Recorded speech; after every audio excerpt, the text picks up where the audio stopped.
support your efforts to curb Iran's destabilizing activities. I look forward to your answers and your testimony. And with that, I yield back. The gentleman yields back. Thank you, Mr. McCall. Our witness this morning is Secretary of State Mike Pompeo, who served in this body for many years. Mr. Secretary, without objection, your complete testimony will be included in the record. I'll ask you to please summarize your statement in 5 minutes. And because we're so tight on time, I'm going to have to be very quick with the gavel. So I now recognize you for 5 minutes. Thank you. Thank you, Chairman Engel. Thanking Ranking Member McCall. I'll do this in less than 5 minutes. I do have a statement that I'll submit for the record.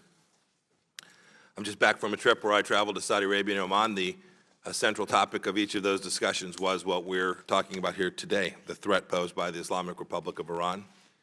Some basic facts. Iran is the world's #1 state sponsor of terror and the world's largest state sponsor of anti-Semitism, wanting to wipe Israel off the face of the earth. You just have to listen to them. Iran and its proxies were responsible for the death of hundreds of Americans in Iraq, including an American contractor who was killed on December 27th of 2019. Its forces, Iran's forces and the militias it supports prop up Bashar Assad, undermine democracy in Lebanon, Iraq, and steal humanitarian aid in Yemen.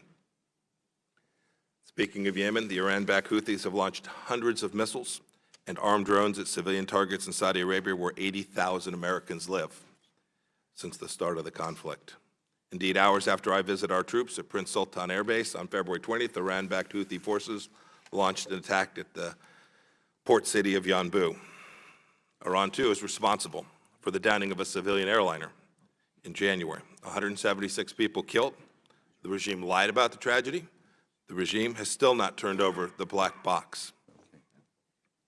The Iranian regime slaughtered at least several hundred of its own people, with reports of as many as 1,500 during the protests last November. Okay. Many millions more have suffered since the revolution began more than 40 years ago. Iranians and those impacted by the regime are thankful that the United States is finally holding their oppressors accountable. The Trump administration will neither appease nor tolerate the enormous national security threat that Iran poses to the United States, our friends, and our allies. Our pressure campaign is aimed at reducing these threats and convincing Iran to change its behavior. I want to spend 1 minute specifically addressing the strike on the Quds Force commander Qasem Soleimani. He was the regime's top terrorist and the mastermind of the killing of innocent Americans, Syrians, Iraqis, and others. Removing him from the battlefield was a de-escalatory measure. His death reduced the risk to our personnel overseas, both my diplomats and our military, and made clear that we're willing and able to impose cost on our adversaries if they threaten or attack us. I know that sadly some American troops were injured during Iran's retaliatory ballistic missile attack on Al Asad Air Force Base. The limited nature of Iran's counterattack, however, indicates that Iran's leadership is not eager to escalate a military confrontation. They know if we fight, they'll lose. That's deterrence. It's our policy. It's not just military deterrence. The JCPOA had bankrolled the regime's murderous campaigns of terror and destabilization. We've reversed that appeasement and imposed the most aggressive economic sanctions campaign in history to deprive the regime of at least $50 billion in revenue. And diplomatically, we've rallied allies and partners to ban Mahan Air, a courier of regime weaponry and personnel around the Middle East. And in part due to our efforts, Colombia, Honduras, Kosovo, Paraguay, and the United Kingdom have declared Hezbollah a terrorist organization in all aspects. That's real American leadership to confront Iran. We will sustain our pressure. We will continue to protect the American people and American interests by any means necessary, and we will continue to impose costs on the regime for its campaigns of carnage. And we will work with our allies and partners for a more stable and secure Middle East. Thank you. I look forward to your questions, Mr. Chairman. Thank you. I recognize myself for 5 minutes, and I yield to Mr. Cicilline. Thank you, Mr. Chairman. Mr. Pompeo, I'm concerned that the so-called maximum pressure campaign against Iran has not achieved what you promised it would. After all, since January 2nd, there have been 4 Iranian attacks on American personnel. We've had to deploy 6,000 additional troops to the region, and Iran is once again on the path toward a nuclear weapon. The American people have heard conflicting information from you and other members of the administration about the reasons for the Soleimani strike and about the detail of its impacts. Because of the dishonesty from this administration on this and many other issues, Americans have lost trust in their government. Now we're facing a serious global health crisis in the form of the coronavirus, and trust is more important than ever. Unfortunately, we've also heard conflicting information when it comes to the administration's response on this as well. We know that this is a threat that doesn't respect borders, that impacts its victims indiscriminately, and that is starting to show up in our own communities. We've now heard different explanations of who in the administration is responsible for managing the American response to the potential spread of this virus. Successfully managing the global aspect of this crisis will require American leadership. So can you tell us exactly what your role is in this response?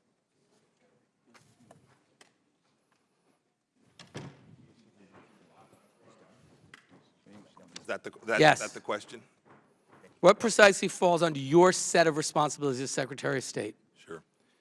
So, Mr. Chairman, just so you know, we agreed that I would come here today to talk about Iran, and the first question today is not about Iran. Well, let make it about Iran. Let me make it easier. no, I'm We've happy- learned that I'm there's happy been to an answer this. outbreak in Iran of 245 cases Right. is the latest number. Have you or any other senior level American official been in touch with anyone inside the Iranian government to coordinate on this response to the virus and to mitigate the further spread of the virus? We have made offers to the Islamic Republic of Iran to help, and we've made clear to others around the world in the region that humanitarian assistance to push back against the coronavirus in Iran is something that the United States of America fully supports.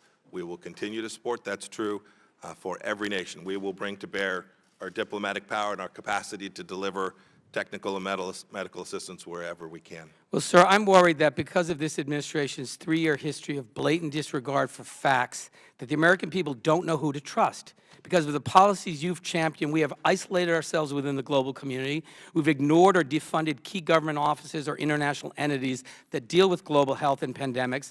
And the aggressive military-focused foreign policy of this administration hasn't achieved any articulated goals or made the American people safer. American leadership around the world is paramount in keeping Americans safe, and I'm concerned today about this administration's ability to do so. And with that, Mr. Chairman, I yield back. All right, I now yield to Mr. Bearer. Thank you, Mr. Chairman. Mr. Secretary, I'm a doctor, and on Wednesday we found out that my former colleagues at the University of California, Davis are treating the first possible case of community transmission of coronavirus in the United States. My home county of Sacramento has been reminded that disease has no borders. So, following my colleague, Mr. Cicilline, I'm deeply alarmed by our approach to Iran in terms of impacting the fight against coronavirus. Mr. Secretary, do you believe that sharing data about new diseases like coronavirus makes America and the world safer? Yes, Yeah. no? Yes. And Mr. Secretary, do you believe that Iran is up to the fight against coronavirus? Yes or no? Their healthcare infrastructure is not robust, and to date, their willingness to share information about what's really going on inside of the Islamic of Iran has not been robust. And I'm very concerned that it is that Iran that is not sharing information. Exactly, reclaiming would my help the time. Iranian I agree with some of that assessment that they don't have that infrastructure, and I'm worried about that. As a doctor, I know that when we're fighting a new disease, time is of the essence. That means people and medical supplies at the epicenter, because that will help limit the spread before it reaches other countries. It took over a week after the disease was first diagnosed for the administration just to clarify that sending humanitarian assistance wouldn't trigger sanctions. Will the administration be issuing new licenses for Iran sanctions to address issues connected to coronavirus? The predicate of your question is not accurate. There has been continuously an avenue for the movement of medical and humanitarian goods inside the Islamic Republic of Iran.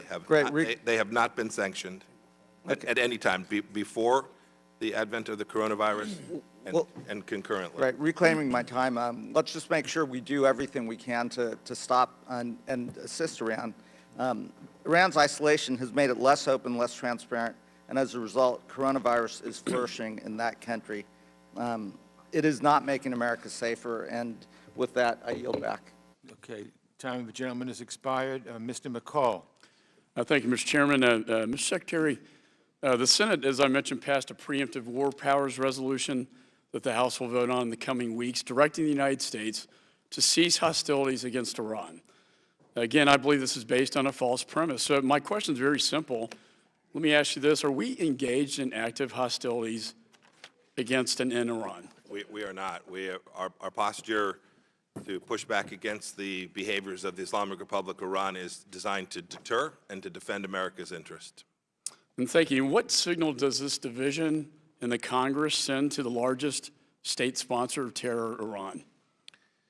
So as a former member, I always have a high tolerance for people expressing their views, the views of their constituents, and so, members of Congress have a responsibility to do that. Having said that, it is the case that around the world, leaders observe when there is not a consistent view across all of the United States government, and America's policies are best effectuated when there is a consensus that emerges around American foreign policy. And I would encourage everyone to take on board what the administration is doing and urge them to come to the consensus and assist us in delivering the change in the regime's behavior that I think everyone in this room today understands is both necessary and in America's best interest. And I'm all for Article 1 constitutional authorities, but I do believe the president had authorities under Article 2 in self-defense. In addition, he was a designated foreign terrorist under the Obama administration. Let me ask you this. The Washington Post recently reported the Quds Force has been significantly deterred from retaliating further against the United States since the death of Soleimani. Can you tell us how Iran's activities have changed since the United States took out Mr. Soleimani? So that's probably best for a classified setting, I can say in an unclassified setting, they recognize the seriousness with which America acted to take the strike against Qasem Soleimani. And I think they appreciate the seriousness with which President Trump and the administration are taking our obligation to defend America and our partners. And it clearly demonstrated our preparedness to continue to deter Iran's behavior. And I think they've taken that seriously. And last question. Do you believe that in terms of a threat in the future, depending, not saying on what type of time scale, that Mr. Soleimani was planning to kill more Americans, possibly in Iraq? Oh, 100%. And that would be based on a very short time frame. He was in the region actively plotting to kill Americans in the region.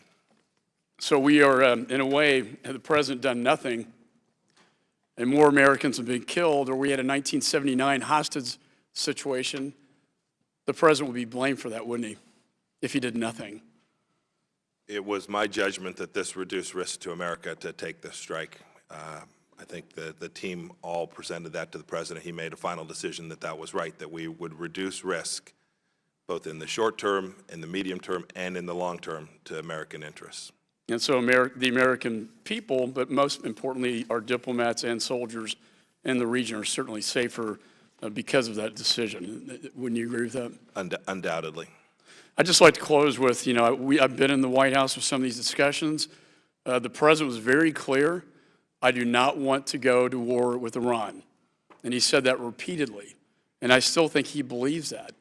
I saw tremendous restraint when we were looking at how to respond to the U.S. drone that was shot down by the Iranians, a U.S. military asset, when 50% of Saudi's refinery capability taken out. And then finally, when they attacked our American embassy, it was not some brush fire. It was bombed out. I had the picture on the House floor. Serious attack on our American embassy. That cannot go without a response.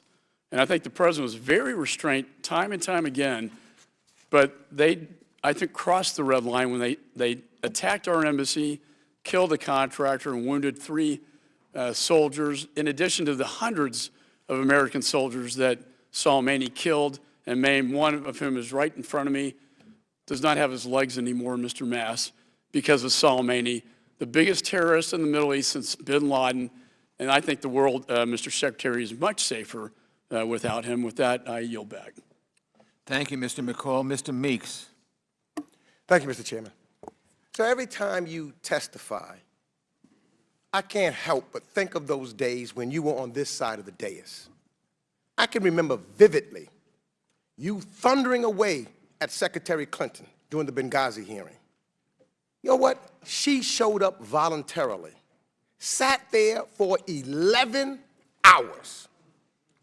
But with you, sir, we had to move heaven and earth to get you here today for just 2 hours. To me, that shows disregard for the oversight responsibilities of the United States Congress. It is clear that the Trump administration's decisions in Iran are reckless and impulsive. Even after Iran emerged as a hotspot of the coronavirus outbreak that is on the verge of being a pandemic, you could only commit today to 2 hours. After the Soleimani strike, the Iraqi Council of Representatives passed a resolution calling for U.S. troops to be kicked out of Iraq, which is exactly what Soleimani wanted to do for 20 years. Pushing the U.S.-Iraq relationship to the brink and plunging the Middle East into chaos and uncertainty does not benefit the United States of America. The list of actions that are legally and strategically questionable continue to pile up in this administration, and yet the administration refuses to provide clear and honest answers. These include pulling out of the JCPOA, no strategy; abandoning the Kurds, no strategy; strategic benefit of assassinating Soleimani, no strategy; suggesting that the U.S. would destroy cultural sites in Iran, no strategy; denying Iran's foreign minister a visa to go to the UN, no strategy; suggesting that we will punish Iraq if it follows through on expelling our military, no strategy. Sir, nobody here mourns the death of Soleimani, but it backfired in completely foreseeable ways. Killing him undermined all of the objectives and didn't do anything to make America safer. Now, I had many other things I would have loved to ask you, but I have to give up some of my time because you're only here for 2 hours. I can't use my whole 5 minutes because my colleagues would like to have something to say, so I now yield to Mr. Sherman. Mr. Secretary, it's taken you 2.5 months to come here before this committee to explain the actions of January 3rd. Today, the world faces a worldwide pandemic, the coronavirus. Will you come here next week and explain our international efforts to deal with the coronavirus, or will it take us 2.5 months to have you back here?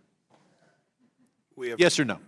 We have briefed Congress over 70 times on Iran. 70 times. My question is about the coronavirus and whether you'll come here next week or whether you think we should focus on the coronavirus. I'm happy to work with you to find a time that works with everyone's schedule to talk about this. Well, happy let's to, hope but it doesn't take Congressman the, Sherman, reclaiming my time. I can't let go. Reclaiming my time. Sir, you limit us to 2 hours. Secretary Clinton spent 11 hours. You must adhere to the rules of this committee, just as you enforced them when you were sitting in this room. Order. I am reclaiming my time. Order. Let him speak.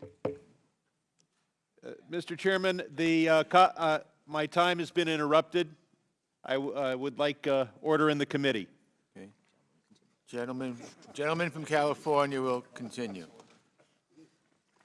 Now, 110 of our service members suffered traumatic brain injuries. The Pentagon had thought it would be even worse. But the day after 110 of our service members were hurt, the President said no Americans were harmed in last night's attack by the Iranian regime. 19 days after those injuries, the President said, I heard they had headaches. I can report it's not very serious. 30 of them are still in the hospital. All of them will be suffering their whole lives or be studied their whole lives for their traumatic brain injury. Mr. Secretary, do you want to take the opportunity, this is a yes or no question, do you want to take the opportunity here today to apologize to those service members for trivializing their injuries? Mr. Congressman, I've never trivialized the injury. Do you want to apologize on behalf of the administration for trivializing their injuries? Sir, I've never trivialized any injury to You're any- part of an administration, And it you is speak for that insulting for you. It administration. is Do you want to insulting. apologize for the administration's trivializing those injuries? Are you looking for me to answer the question? Yes. I'm happy to answer the question if you'd cease speaking over me. I'm happy. Just give me a second. We take seriously every American service member's life. It's why we've taken the very policies in Iran that we have. Okay, gentleman's time has expired. Mr. Smith. Thank you very much, Mr.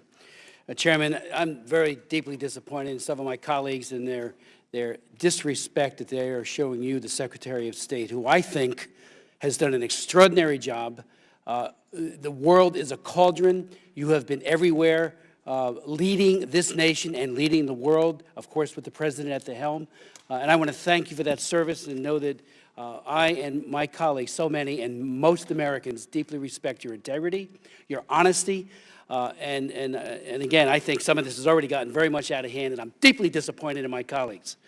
As you know, I should say, the Iraq and Syria Genocide and Relief and Accountability Act of 2018, which I authored, it was a bipartisan bill, was designed to provide humanitarian aid relief to victims of ISIS genocide, religious minorities such as the Chaldean Christians and Yazidis first and foremost. Ideally, they would have returned to their homes in the Nineveh Plain or on Mount Sinjar, something that was contemplated by Vice President's directive of 2018. Now, however, it has become apparent that the Iranian-backed, again, just like you spoke early in Yemen, the Iranian-backed Shia Popular Mobilization Forces, or PMFs, do not intend to leave the Nineveh Plain area, particularly given the acquiescence of the government in Baghdad to Tehran. I wonder if you could give us your assessment of the permanency of this violent organization and organizations in the Nineveh, and is it our policy to try to change that? What steps are we taking? And would you support, if they do not leave, a modified aid directive that would support the displaced minorities in Erbil and elsewhere in the Kurdistan region? I'll just say very briefly, I chaired 10 congressional hearings when Barack Obama would not help the Chaldean Christians in Erbil, 70,000 strong, who made their way fleeing ISIS genocide. I went there, and there was an IDP camp 10 minutes away from our consulate in Erbil. And when they learned that I wanted to go there, they finally visited there, but we were not providing that aid. Working with colleagues across the aisle as a bipartisan bill, we said enough is enough, and we did a bill to direct that aid would get there. And you have delivered, and USAID has delivered mightily. And I want to thank you for that, and the Vice President and the President. But if you could speak to these groups. So I think there were three questions in there. The last one was, would we work on a modified policy? Yes. The continued problem and presence of the PMF, the Shia militias in the Nineveh region, is something that we have worked hard on. Our ambassador, now second ambassador in Iraq, Ambassador Jeffrey, have all worked very diligently on, but we have not succeeded. We've had repeated promises from now repeated Iraqi governments that they would work that problem set, move them back, allow security forces that would permit this aid to get to the Christians, the Yazidis, all the people in that region. And we've had some success at getting this in, but we need the PMF out. We need these Shia militias out. If we're going to effectively deliver and create space for religious freedom in the north of Iraq, in that Nineveh region, in the Nineveh Plain, we've got to convince the Iraqi government, and we need an Iraqi government that's prepared to defend its own sovereignty and pull back those Shia militias that are controlling that region. And again, I just want to say again, Mr. Secretary of State, please don't take from this meeting. Some of those comments, I think, were almost to the point where their words should have been taken down. You have been honest, straightforward, and as my good friend Michael McCall said, the taking out of Soleimani, who was not in Iran when he was killed, he was a combatant, if ever there was one, and directing what we all know, 600 plus Americans have died, and thousands through his use of the IEDs and other methods of destruction were wounded, including our dear colleague. Yield back. Gentleman yields back. Mr. Keating. Thank you, Mr. Chairman. Thank you, Mr. Secretary. Mr. Secretary, fair enough to say you talk a lot with the President. That's not a tough one. Yes, That was the best question you had this morning, right? it's true. That's you ever hear him say? I welcome that. Ever hear him say the phrase, "We'll see what happens." You ever hear him say that? Yes, I think I've said that many times myself as well. Really? Okay. Yeah, You're on. absolutely. We know you're on the team. I said it to my son all I know the you're on time. the team, but you said consistency. Stay out too late, young in your man, opening we'll see what statement, happens. please. You said consistency in your opening statement, and what I got to tell you, time and time again, is what we're getting back when we have people is this attitude that people have of America, our allies, of we'll see what happens. I mean, just last night, after the president pulled out and took us away from the Syrian issue, just last night we found out that it's escalating. Now Turkey's looking for NATO Article 4 discussions, maybe leading to Article 5, pulling us in with our allies again. And I remember the president saying, when he did that, he said, hey, we'll see what happens. I remember with his discussions in North Korea, when he was having his discussions, we'll have the discussions, we'll talk, we'll have love letters, and we'll see what happens. Well, we know what's happened. There's new escalation of their missile system, their nuclear system. We've seen by pulling out of the nuclear agreement with Iran, JCPOA, we've seen that, well, we'll pull out, well, we'll see what happens, we'll see what they do. And now they're enriching to a greater extent and moving forward in their program. So this idea of consistency, I just came back, you were there, at the Munich Security Conference. I've got to tell you, in discussions we had with our closest allies, they're telling us that we're not as sure about your commitment as a country. And it's all this, if I had to give a watchword for the policy right now, it's, well, we're going to do something and we'll see how it happens. Well, I'm concerned about the lack of consistency. And with the coronavirus, when that issue came forward, the president said it again. He said, well, it's going to get warm and we've got a vaccine in the corner, looks pretty good, we'll see what happens. We'll see what happens isn't being consistent. And now, after last night's activities, we're going to be moving forward again because of what's happening in Syria. We're going to be calling on the United Nations. We're going to be calling on NATO again. We're going to be calling on our allies again. And we left them on the ground in Syria when the president made that decision. Even your own administration told us that was a mistake, not notifying our allies. So I'm just going to say the policy has to change because we'll see what happens isn't happening. And I yield back. I yield, Mr. Deutsch, I'm sorry. I thank my friend from Massachusetts. Mr. Secretary, thank you for being here. First, I want to not miss this opportunity to implore you to do everything that you can to bring home my constituent, Bob Levinson, to his family. And I don't have a lot of time left, so I'd like to just share with you something I think a lot of us are feeling, Mr. Secretary. The American people are becoming increasingly worried about coronavirus. We get phone calls every minute of every day. People are really concerned. And when they hear conflicting messages, they don't know what to make of it. So, Mr. Pompeo, any misinformation is bad. A pattern of misinformation undermines our entire system. When the president lied about the size of his inaugural crowd, it was embarrassing. It was hard to believe when he falsified a hurricane weather map. It was disgraceful when he told the American people that Iranian bombs injured no one when 110 soldiers were seriously injured, and traumatic brain injuries aren't just headaches. But now we face coronavirus, and the president tells us that a vaccine is almost ready, and it isn't. And then he tells us that warm weather will miraculously take care of this, take care of everything. And it won't. This doesn't just impact the president's supporters at his rallies. And it doesn't just impact Democrats voting in the presidential primaries. This impacts everyone in America. And it's more important than politics, Mr. Secretary. The administration must do better. I yield back. Okay, Mr. Shabbat. Thank you, Mr. Chairman. Mr. Secretary, thank you for being here today. We very much appreciate it. The humanitarian situation in Idlib province, Syria, is alarming. Innocent civilians and women and children have been slaughtered. Could you tell us what Iran or its proxies, what their involvement has been there relative to this ongoing assault on those civilians?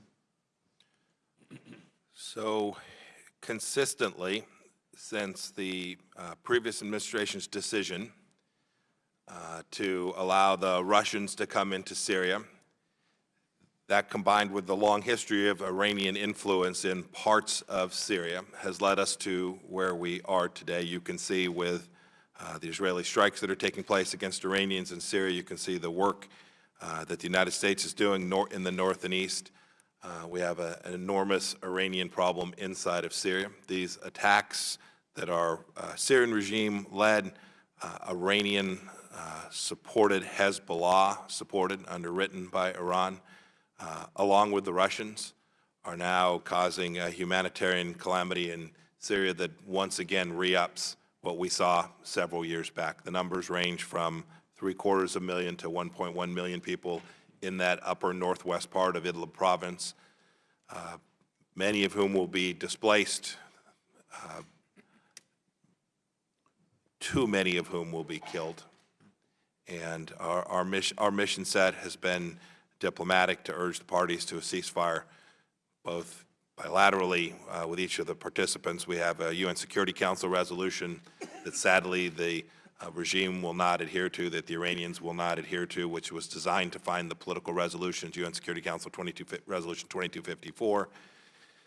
We've not been able to make progress there. So in light of that, we have done what we can with American assistance, stabilization assistance throughout the region to try to lend both food and assistance and medical through USAID and to try and build back some of the institutions so that they'll be capable of pushing back against what the Russians and the Iranians and the Syrians are doing in this hellish place of Idlib. Thank you. The UN arms embargo on Iran expires next year. Are our European partners committed to extending the embargo? What can we do to put pressure on China and Russia to cooperate as well? So yes, one of the central flaws of the JCPOA was that you had very short duration for many of the most important provisions. The first really significant provision expires in October of this year, so now just a handful of months away, where the very missiles that rained down on our American forces will be permissibly sold, lawfully sold to the Iranians come October of this year. That's a big flaw in a deal. And so we're working diplomatically. We are hopeful that the Europeans will take seriously this risk, that there'll be Chinese weapon systems, Russian weapon systems sold into Iran. I am confident that they are gearing up already to deliver those weapons come October with the full authority, with no UN Security Council resolution prohibiting it. We will work at the UN. We will try to convince the Russians and the Chinese not to veto that resolution, and we will urge our European colleagues to use the tools that they have at hand to prevent conventional weapon sales from once again being lawfully sold to the world's largest state sponsor of terror. Thank you. And finally, Iran's proxy in Lebanon, of course, is Hezbollah. How has this administration's maximum pressure campaign impacted Iran's ability to support Hezbollah in Lebanon? So we've had impact, but not enough. We've had a material change in their capacity to do harm. That is, they no longer have access to all of the capital that they had under the JCPOA. We have restricted Hezbollah's money, their resources.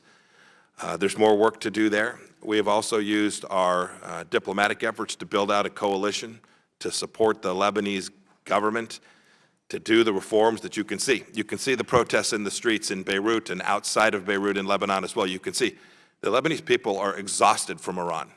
They're exhausted from Hezbollah. And you see the same thing in Iraq. You see protests in Tahrir Square. These aren't protests against the United States of America seeking our departure. They are protests for the people of Iraq and Lebanon who want a sovereign, non-sectarian, non-Iranian-dominated government.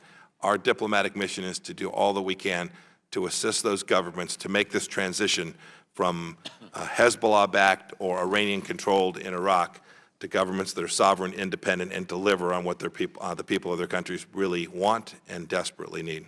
Thank you, Mr. Okay, Chairman. I'm going to call on Mr. Phillips, but before I do, I just want to quickly express the fact that what's going on in Idlib province in Syria breaks my heart, and the world, and particularly our country, cannot just stand by while Putin and Erdogan are killing people. It just breaks my heart. It's not fair to the Syrian people. It's just terrible, terrible atrocities. I wish we had more time to talk about it. Mr. Phillips. Thank you, Mr. Chairman. Welcome. Mr. Secretary, thank you for your service. My constituents in Minnesota know that American diplomacy is integral to keeping all of us safe in the United States, but they're afraid, as you can imagine, afraid about the potential for a far more significant response from Iran, and they're frankly terrified, as my colleague Mr. Deutsch just referred to, about coronavirus. And sadly, they are increasingly lacking faith in the administration's ability to address it. So can you tell them that you've done everything humanly possible, both around the globe and even here, to keep us safe from coronavirus? I am confident that this administration has taken actions that have significantly reduced risk and will continue to do so. It is a very complex problem. The State Department has a piece of it.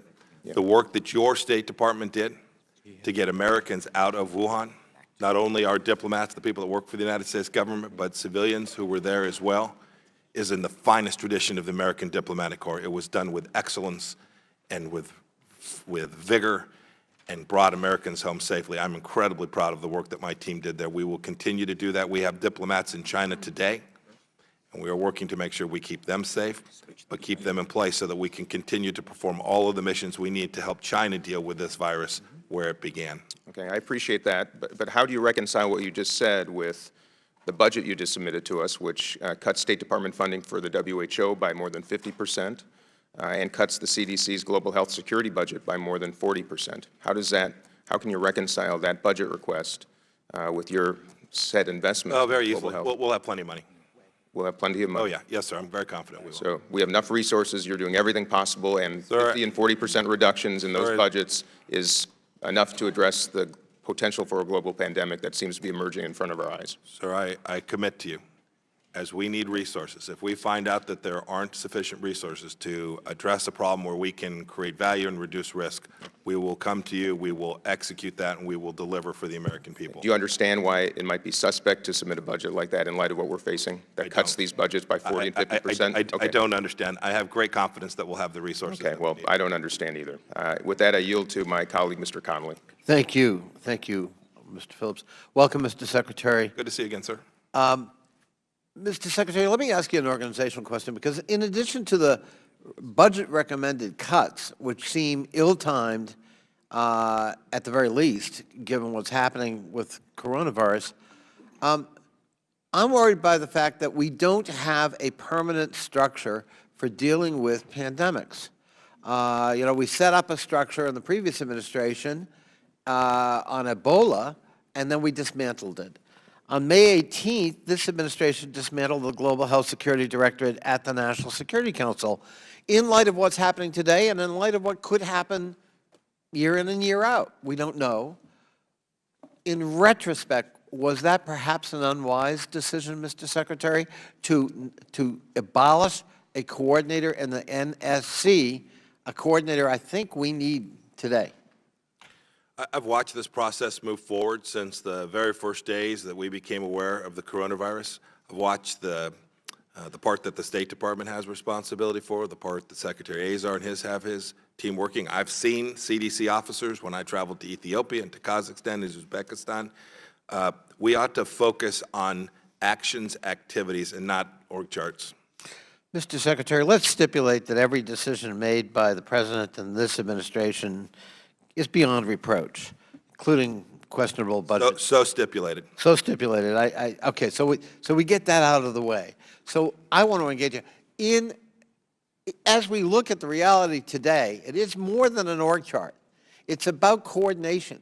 It's about having a focal point in the federal government that is specifically mandated with this mission, and that person and those persons are networking with WHO and the international health community. They're at the front lines monitoring situations. We felt we had to do it in the previous pandemic or on the brink of pandemic Ebola. This seems more serious in terms of its spread. And I just wonder whether, from your point of view, because after all, you oversee an org chart, wouldn't it be helpful to have somebody at the NSC charged specifically with this mission? Well, I've watched the coordination through the task force that Secretary Azar was leading. The Vice President now has his mission set. We now have a woman named Deborah Birx, who has been running a significant global health program for me, for the United States Department of State, who will begin to work for the Vice President to deliver on this. I'm very confident that we will coordinate among our agencies and, importantly, from my perspective, coordinate with our partner agencies around the world to help those countries as well. The gentleman's time has expired. Thank you, Mr. Chairman. Mrs. Wagner. Over here, Yes, Secretary. ma'am. Good to see you. Thank you, Mr. Chairman. And Secretary Pompeo, thank you for your time here this morning. On January 3rd, President Trump ended Qasem Soleimani's brutal reign of terror that killed and maimed countless Americans and coalition forces and threatened many more to come, as we've heard today and many times over.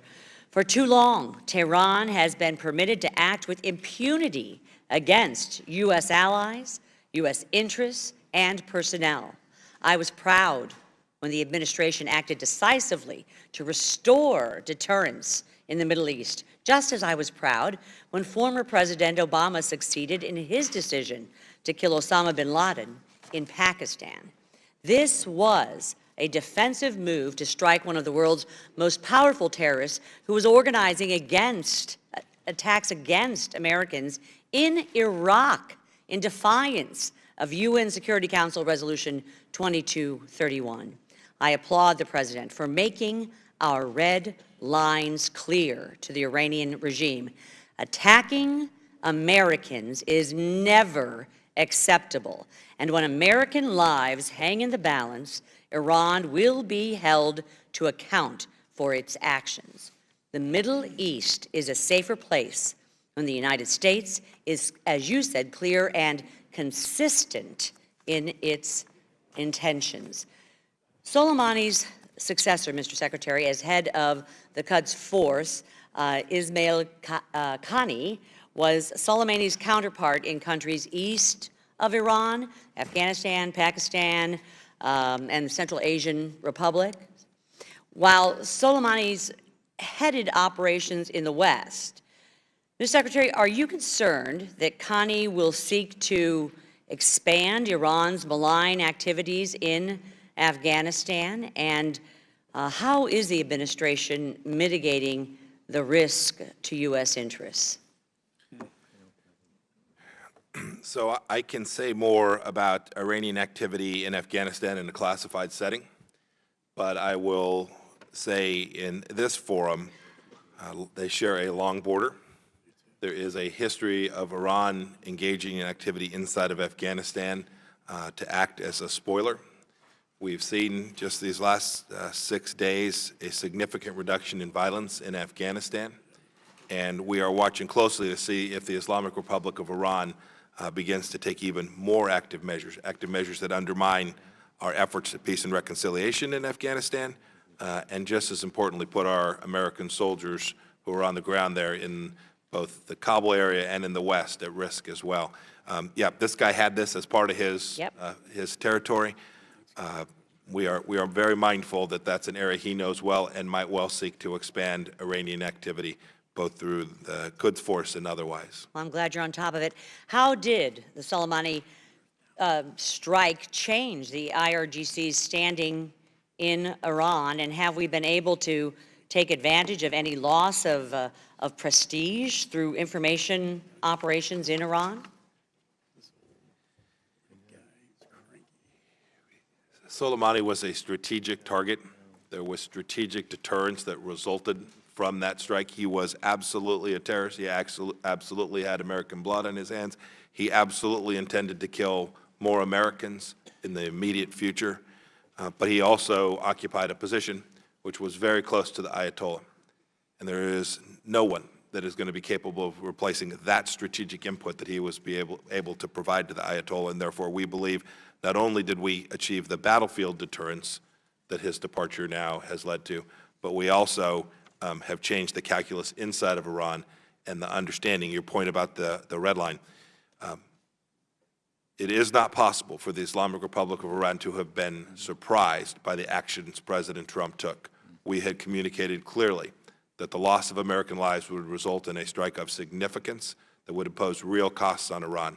So we exercised deterrence by making sure they understood what America was prepared to do, and then when they took actions that were inconsistent with the things that we had told them, we executed against that.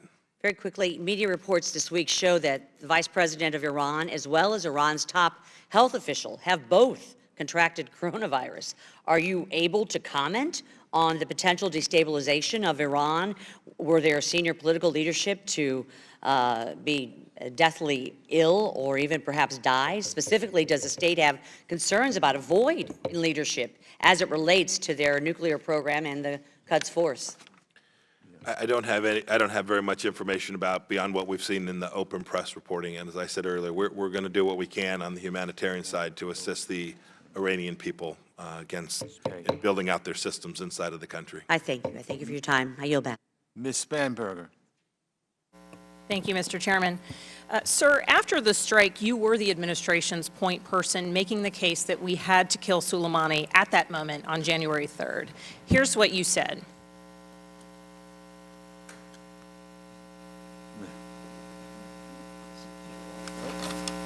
I'll read it. You said, we had specific information on an imminent threat, and those threat streams included attacks on U.S. embassies, period, full stop. That was January 10th, after you had about a week to get your story straight, except when we're looking at the fact that taking out Soleimani was essential to addressing a blow to Iran's malign activity. I question the fact that the day after Soleimani's death, Iran's Supreme Leader Khamenei appointed Soleimani's longtime deputy to replace him and continue operations. They didn't stop and they didn't slow down. Isn't that true? Didn't they shoot rockets at our people just days later, sir? The answer is yes. And the same day that you made that statement, you gave a classified briefing in Congress. I was there, and you didn't provide evidence to us about that claimed imminence. That's not true. The evidence of that claimed imminence was not given we during that absolutely briefing. did. We absolutely did. And sir, you and I both know that the claim of imminence was necessary and pivotal to the administration's justification for action in circumventing Congress. I said there was nothing in that briefing. With conflicting information, it's hard. Gentlewoman has the time. With conflicting information, it's hard for the American people to know what to believe. But fortunately, we have what's called a 1264 report, and the President is required by law to send this report to Congress to explain the legal and policy justifications for killing Soleimani. And since it's a crime to make false statements to Congress, I presume that we can take the 1264 at face value. We received this on January 31st. Sir, how many times does this report refer to an imminent attack on a U.S. embassy that would be stopped by killing General Soleimani? The answer is none. So your own report directly contradicts what you and the President told the American people over and over. You said there were imminent threats to American lives, and that's not true. And when the administration was constrained by the law to tell the truth, you abandoned the talking points. Mr. Pompeo, there's another report on Iran that is due this Sunday. It's required by a piece of law that I authored. It should give more transparency to the American people about why you risked plunging us into war, and I expect the President will comply with the law and provide that report this weekend. Do you expect that will be the case, sir? We always do our best to comply with every legal requirement. I promise you we will continue. I look forward to reading it. And lastly, as this administration has been so inconsistent with the facts as it relates to coronavirus, on matters of security and public health, the American people need credible, consistent information, and we are consistently not receiving that from the administration. I yield to Representative Levin. Mr. Chairman, is it possible I could respond to a couple things? I wasn't asked a question, but there were You were, sir. You didn't answer them. I yield to Representative Levin. Thank you. There were material misstatements made. Mr. Levin controls the time. The problem is we don't have enough time. All right, thank you, We've Mr. briefed Chairman. Congress 70 Sir, times. Sir, to your left, you'll see a map of the world. Right there. Would you please point out for us on this map which of our embassies were under threat of imminent attack so that you had to kill General Soleimani regardless of the consequences for American safety on January 3rd, 2020? I'm happy to answer your question. Which four? I'm happy to answer your question. I'm not going to get into classified material today. Okay, well, sir, reclaiming my time, we all know that Soleimani was a bad guy, but what I'm talking about is the decisions made leading up to January 3rd that brought us to the brink of war, and you're not willing to tell us which embassies were under attack? Under threat of attack? I'm never willing to disclose classified information. I assume you're not either. Right, sir. Well, you can't hide behind classification on this one because you can't classify something that doesn't exist. The administration has given us shifting stories, you, the president, others, about what was going on there. On January 10th, the same day you briefed Congress, the president said this to Fox News. I can reveal that I believe it would have been 4 embassies. So this is, again, the same day you were up here briefing us, and I was there on Soleimani strikes, and we didn't hear a word from you on the threats to 4 embassies. Why not? There were multiple embassies, which my diplomatic security team had enormous concern about. Sir, I have such little time. Are you going to let me answer the question? No, because you're not answering the question, sir. I'm not asking you to reveal classified information. Mr. Chairman, When you please let the witness answer the question? Well, let me Out of say this. respect. I want the witness to answer the question. I hope that when we run out of time at the end, that the secretary will agree to stay for a few extra minutes. I will not agree to stay for a few minutes, but I'm happy to answer whatever questions I can. Well, then, Mr. Chairman, this is the problem, Mr. we Secretary. briefed 70 times, Mr. Chairman. Yeah. All right, Mr. Levin. Yes, sir, here's the bottom line. If we had the time, I would play the defense secretary's statement that he had no information about embassies. We're facing a possible coronavirus pandemic. This administration had 3 different stories about the events that brought us to the brink of war. So it's no surprise that Americans are scared because this administration keeps proving it can't be trusted to tell us the truth. I yield back, Mr. Chairman. Okay. Thank you, Mr. Zeldin. Thank you, Mr. Chair. And Mr. Secretary, thank you for being here. I apologize. This hearing has been a joke. You're getting asked a lot of questions that my colleagues on the other side of the aisle are choosing either to answer the question for you if you don't answer in the first split second of them finishing with the question mark, or if you attempt to answer, they cut you off to reclaim their time. So I first would like to give you the opportunity to answer any of the questions posed, because what we just witnessed for anyone at home witnessing the last 5 minutes, it's an embarrassment. Mr. Secretary, go ahead. Well, let me just say to Mr. Zeldin, what's really an embarrassment is that we couldn't get more than 2 hours from the Secretary of State. That's really an embarrassment to this committee. Mr. Zeldin. Mr. Secretary. So the record should reflect that the United States government has briefed Congress over 70 times on the issue of Iran. So I think it's difficult to claim that we've not been prepared to share. Indeed, I briefed all of you. Some of you have referred to that briefing extensively. I briefed the Senate side as well. Every member of Congress was invited to a hearing where we had not only myself, but the Secretary of Defense, the Chairman of the Joint Chiefs of Staff, an individual from the Department of Justice to talk about the legal issues, as well as the intelligence community. We gave a thorough and complete briefing. I am happy to be here for an additional 2 hours today. Let me just respond to the question that came in previously about the embassies that I have responsible for security for. In the days that led up to this strike that we took, our embassies all across the region went to heightened security posture. We moved resources around the region. We did that for 2 purposes, so that we could respond and deliver medevac capabilities in the event that we had to do so, as well as to deter attacks on our embassies. We took these threats from Qasem Soleimani on our embassies seriously. We responded appropriately, and we delivered for the American people. And I will tell you that today, I still have officers in these places. I still have a significant embassy in Baghdad. I've got officers in Beirut. These are amazing people who are living under a threatening region. We're doing everything we can to reduce that threat, and the strike against Qasem Soleimani made each of my officers at the State Department more safe than they were when he was walking this planet. Well, thank you, Mr. Secretary. And for anyone posing questions to you at the hearing today, I think it would be great to give you an opportunity to answer any of the questions that they're posing to you. You're doing a great job. I'm proud of you. I'm honored to have you as our Secretary of State.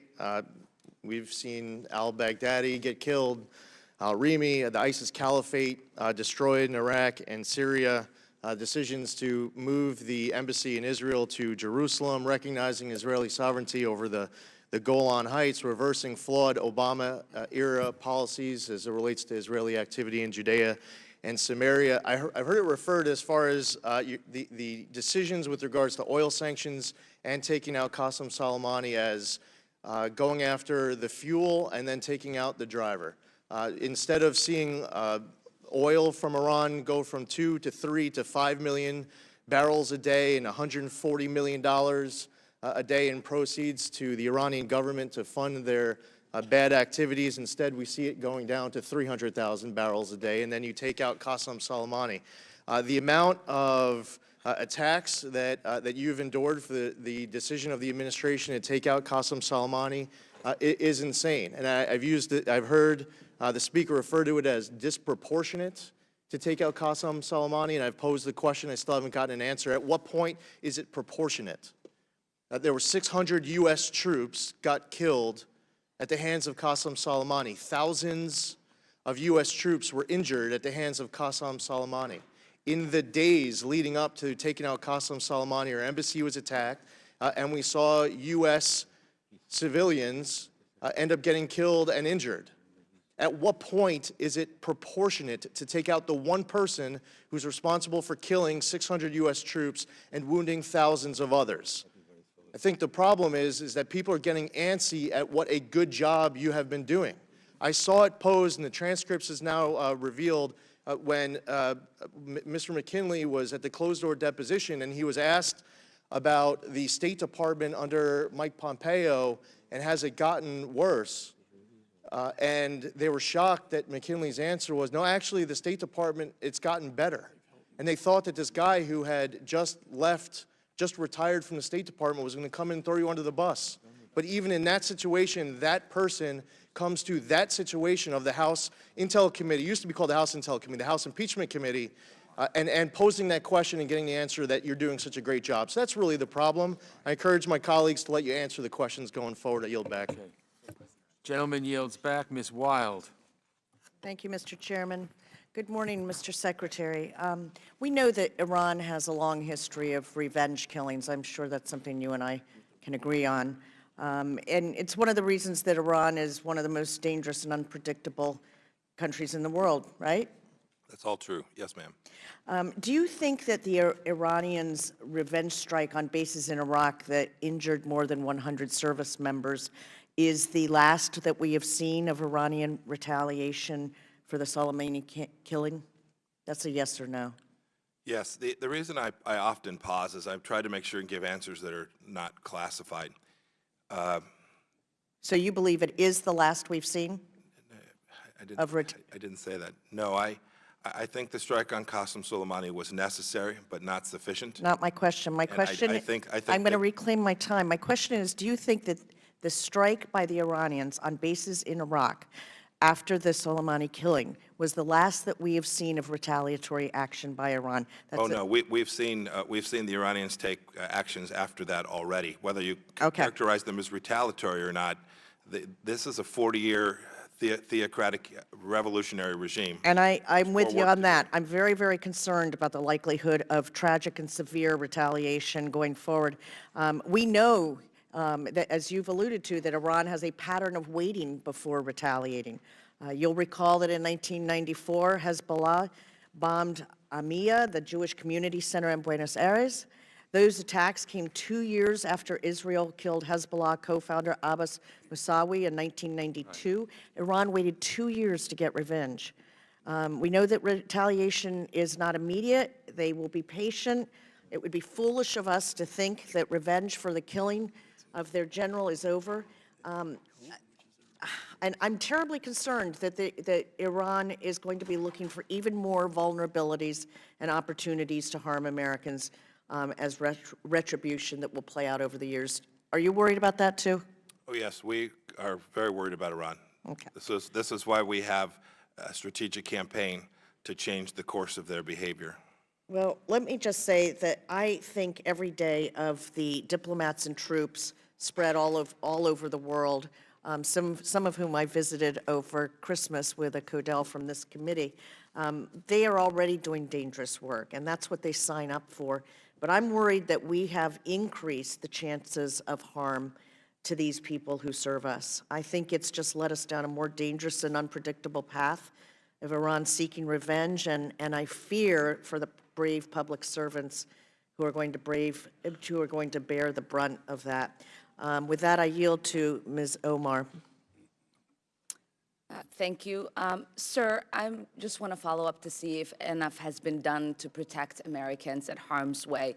The day of the strike, your department issued a warning against all U.S. citizens to depart Iraq immediately. Was there a concern before or after the strike that Americans could be targeted for retaliation? We've known that Americans traveling not only in Iraq. Sir, yes or no would be yes, sufficient. but the answer is a little. I know, but we don't really have that much time. So, did you warn? I need to be accurate, sir. Yes, Did you? I apologize did you for my warn efforts the to be embassy accurate. either before or after the attack? The embassy was completely in the loop as we were working through not only hours, Okay. days, but the months. people, the people at the embassy who are the ones in harm's way said that they were not warned. I hope you're not saying that they're lying. Sir, were you not aware that Americans might be targeted by this assassination and be retaliated against? Oh, the threat from the Islamic Republic is now 40 years on. All right. Well, I ask this because Brian Hook, your special representative on Iran, received extra security at a speech in Los Angeles after the attack, not in Baghdad. Los Angeles. Mr. Hook got protection from diplomatic security, the LAPD, and counter-assault team. Look, I think making sure our public servants have proper security is incredibly important. But I have to ask, if we were so much safer after the strike, why did a U.S. diplomat need counter-assault team to protect him at a speech in California? Yes, it's undoubtedly the case that we are all safer. There are distributional elements to this.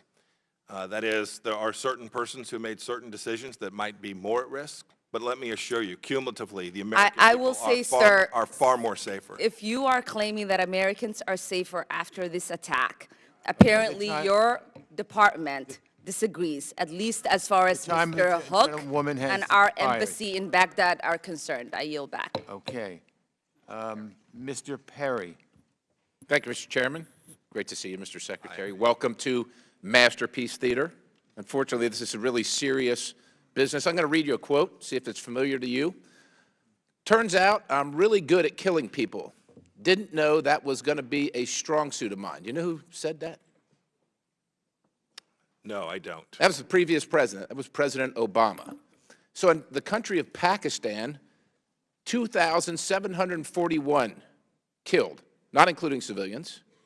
In Yemen, 975 killed, not including civilians. In Somalia, 286 killed, not including civilians during the last administration. Do you remember when it occurred in Congress? I'm sorry, I don't understand the question. What's the question? Oh, I'm sorry, Mr. Secretary. When did we declare war on Pakistan, Yemen, and Somalia? Yes. I missed that. Did you miss that? It didn't happen during my 6 years. I'm highly confident of that. Yeah, I don't remember it either. Do you remember this committee or any committee dragging in the Secretary of State and asking them what the strategy was during that period of time when we killed, the United States was responsible for killing 4,000 combatants around the world, not on the battlefield declared by the United States of America? Do you remember when that happened? I'm sure there were oversight hearings where Congress asked questions about it, but I can't recall. Do you remember what the strategy was? In which particular theater? Any one of those places. I know what the administration said they were trying to do. Do you remember any of my and your colleagues on the other side of the aisle? Quite honestly, do you remember any colleagues on this side of the aisle complaining about removing terrorists off the face of the earth? I don't recall that happening. I don't remember it either. When you have, Mr. Secretary, actionable intelligence regarding impending or imminent attacks on U.S. citizens or U.S. interests, including embassies, what is your duty? It's to ensure to the maximum extent possible that none of the Americans that are in any of those places, civilian, State Department officials, or military folks, have any harm brought to them. So to reduce that risk with every tool that we have in our arsenal. And so you were made aware of security risks prior to the strike on Soleimani to U.S. interest in individuals, personnel, and took corrective action to make sure that the risk was mitigated. Yes, that's the decision that the President made. Do you remember we had a consulate in Benghazi, Libya, when the ambassador had asked repeatedly for increased security at the time for the previous administration? And do you recall what occurred? Did he and the embassy receive the increased security, or did it not? My recollection is that some of the requests for increased security were made available to them and others were not. And what was the result? There was a tragic day where 4 Americans were killed. Yeah, 4 Americans were killed, and we had hearings up here, and the bottom of it was never gotten to as far as many Americans concerned and considered. Yet we sit here today and second-guess your decisions and the administration's decisions to keep America and America's interest safe in the face of a terrorist with the responsibility of hundreds, if not thousands, of Americans' deaths and maimings on his hands. Mr. Secretary, are we or were we at the brink of war, as has been claimed in this committee, with Iran? Yeah, we were at a heightened sense of risk on both sides, but I never observed that we were at a risk of anything that when I hear people talk about, I've heard people talk about World War III, that is not where we were. Yeah, I mean, at any time during these moments from the 1st of November through to date. You could, having said that, I will tell you that the Islamic Republic of Iran considers themselves at war against the United States of America and against Israel. Yeah, it would seem to me, listening to some of my colleagues, that we should allow Iran to kill as many Americans as they want to and not respond for the fear that they might kill even more. I don't know how you can't reach that assessment here if you listen to the rhetoric in this committee. Let me just clear something up here regarding the JCPOA in closing. Is there any reason to enrich to the level that Iran has or have a heavy water reactor constructed for a peaceful nuclear power program? Is there any reason at all to do that?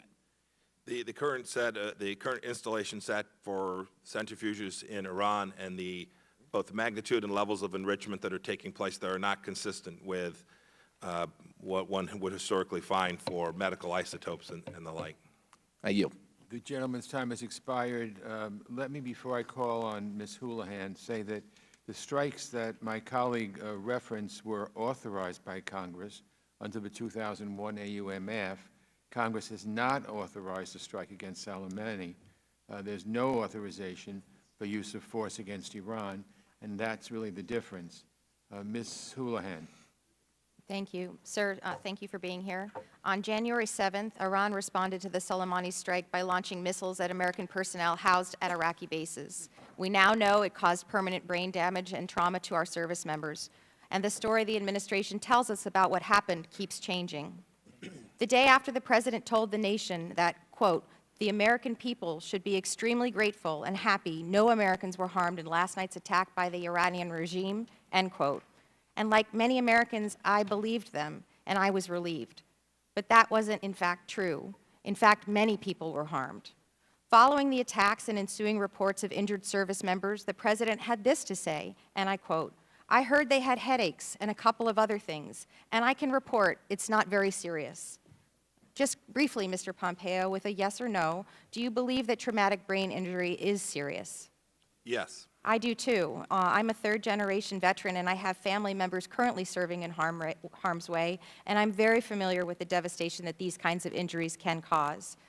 But on January 24th, the Pentagon told us that 34 service members had suffered traumatic brain injuries as a result of these strikes. And then on January 28th, 4 days later, we were told that no, actually that number was 50. And then 2 days after that, the number was 64. Sir, with a simple yes and a number, what is the number standing at now in terms of U.S. service members who have sustained traumatic brain injuries, which the President has previously dismissed as simply headaches? Yes, you'll have to go to the Department of Defense to get the precise number. So I can give you the number. It's 110. And thankfully, many of them have been cleared and returned to duty, and we've heard that about 30 of them still remain in hospital care. Sir, the administration claimed that the strike on Soleimani was, quote, to deter Iran from conducting or supporting further attacks against the United States forces and interests, end quote. This wasn't deterrence. It was a decision lacking strategy and an endangerment of our national security and of our men and women in uniform. Mr. Pompeo, the President's decision had clearly very real consequences. 110 service members suffered TBI, what the President has called headaches. And what we know isn't even close to ending is the campaign against us and the allies on behalf of Iran. And they are currently enriching uranium again. By your own admonition, you have told us that we are not in safety and we are clearly still in harm's way. And so I guess my concern to you, sir, is that I'm not sure what we have accomplished other than injuring 110 service members and other than making our nation a less safe place. And with the remainder of my time, I yield to Ms. Tias. Thank you for yielding. Let me just point out that the quote attributed to President Obama was in a book allegedly overheard, reviewed in the Washington Times. I don't think anybody here heard him say that, and it was, who knows if that's true or not. I'd like to ask you, Mr. Pompeo, about something that was said after the Soleimani strike. On January 6th, the President told the American people in a tweet in all caps, I think we have it here, Iran will never have a nuclear weapon. It will never have a nuclear weapon. I agree, Iran should not have a nuclear weapon. But in that now famous radio interview with Mary Louise Kelly, I think you know her, she asked you not once, not twice, but 3 times what the administration was going to do to stop Iran from having a nuclear weapon. Here's what you said.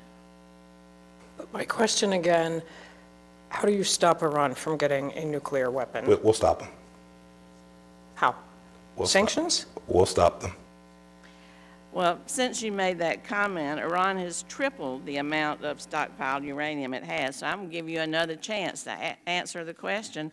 How are we going to stop Iran from getting a nuclear weapon? We'll stop them. That, well, you know, that's really not a plan.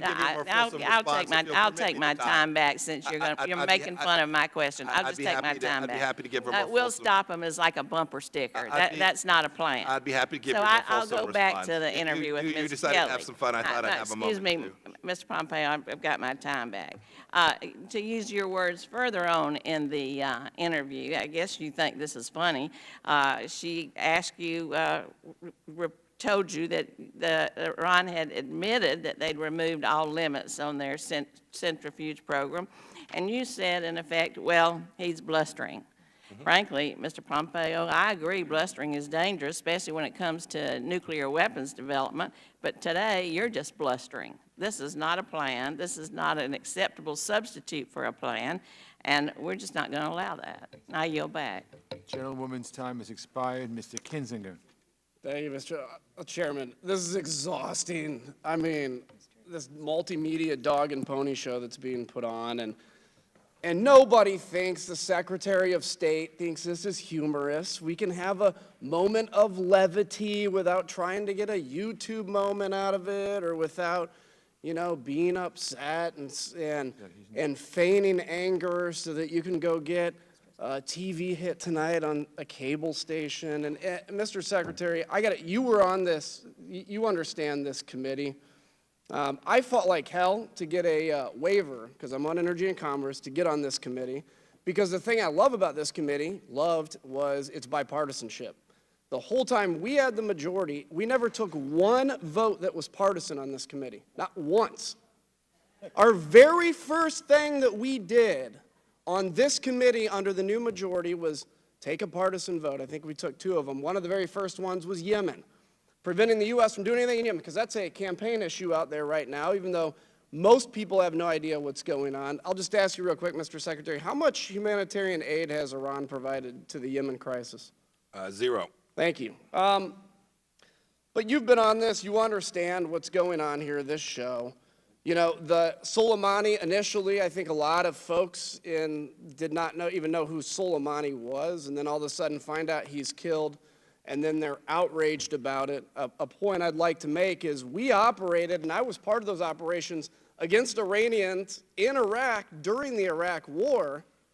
So by killing Soleimani in Iraq, protecting U.S. troops like we did in Task Force 17, we were operating under the same authority that we had to defend American troops against Iran that we did when we killed Soleimani in Iraq, by the way. So when all this discussion about not having the authority, then you're saying that we didn't have the authority to defend ourselves and operate against Iranian IED networks in Iraq in 07 and 08. So all that positive movement we made to defend our troops was totally illegal because Congress didn't authorize it. It is the same authorization that we have today, and I would argue that it was quite proportional. Because instead of blowing up sites where there's 100 soldiers working that want a paycheck in Iran, it may come to that someday if Iran decides to escalate. But instead of doing that, we killed the man responsible for these deaths. Mr. Secretary, let me ask you quickly, how many Americans have been killed and injured as a result of Mr. Soleimani? Hundreds. How many people around that region do you think are dead, including the Syria crisis, because of Mr. Soleimani? Thousands from every faith, including thousands and thousands of Muslims. So I think, you know, my friends on the other side of the aisle say, well, we get it. He was a bad guy. Yeah, he was a bad guy. However, X, Y, Z, whatever the argument is. It's like saying Osama bin Laden was a bad guy. No, he was a demon. Mr. Soleimani also was a demon.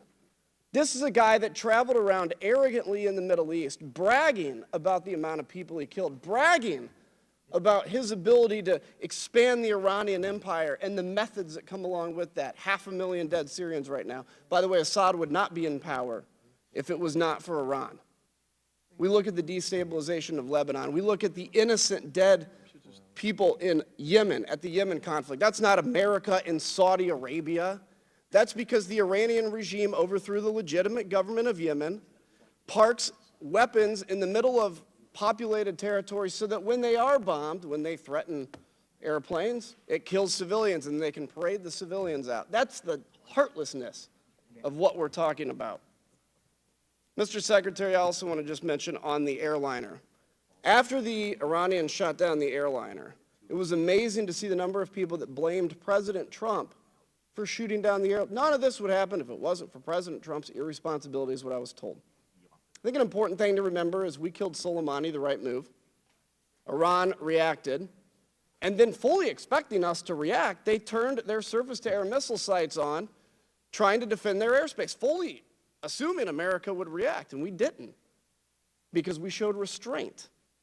And then a trigger-happy or whatever the situation was, surface-to-air missile operator shot down the airliner. That wasn't President Trump. I would argue President Trump showed a great deal of restraint. So, Mr. Secretary, I appreciate you coming in here. I am sorry. Some of my colleagues have been very respectful in their questions, legitimate questions, but I am sorry that some haven't, and I yield back. Okay, the gentleman yields back. Mr. Castro. Thank you, Chairman. Mr. Secretary, you and I were both on the Intelligence Committee before you left to go to the CIA, and I'm still on that committee. I listened to your answers on classified information, and I've seen that classified information, and after reviewing it, I don't think that you're telling us the truth. and I would encourage the President and you to declassify as much of that as possible. I think if the American people read it themselves, they wouldn't believe that you're telling us the truth. But here's my question. My colleagues have shown killing Soleimani made America less safe in ways that were entirely predictable, and yet it doesn't seem like the administration was at all prepared for a vote to expel American forces from Iraq, or for guided missile strikes that forced our service members to hide in bunkers, or for a complete halt to the fight against ISIS. Just like the pullout from Syria, the President made a decision with no planning and no understanding of the consequences.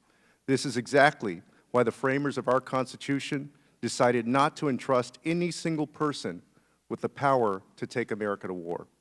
Instead of following the law and seeking authorization, you first said there was an imminent threat, which we know isn't true. You then concocted a theory that Congress had somehow already authorized you to attack Iran. Mr. Secretary, do you really believe Congress authorized the President to attack Iran? I'm very confident that every action that this administration has taken is fully lawful. The President and the administration has referenced the 2002 AUMF. Let me ask you, Mr. Secretary, how many times does the 2002 Saddam Hussein authorization, which you're invoking here, mention Iran? I'll leave to the lawyers to debate the scope of that, but I know that this was discussed, vetted, approved by the lawyers, as has every action this administration has taken. We conducted this attack fully inside our statutory and constitutional responsibility. The President acted lawfully. You know, Mr. Secretary, that it doesn't mention Iran. Every member of this body knows that Congress never authorized war with Iran, and we certainly didn't do it 18 years ago on an authorization for an entirely different war. I yield to Mr. Espiat of New York. Thank you. Mr. Secretary, good morning.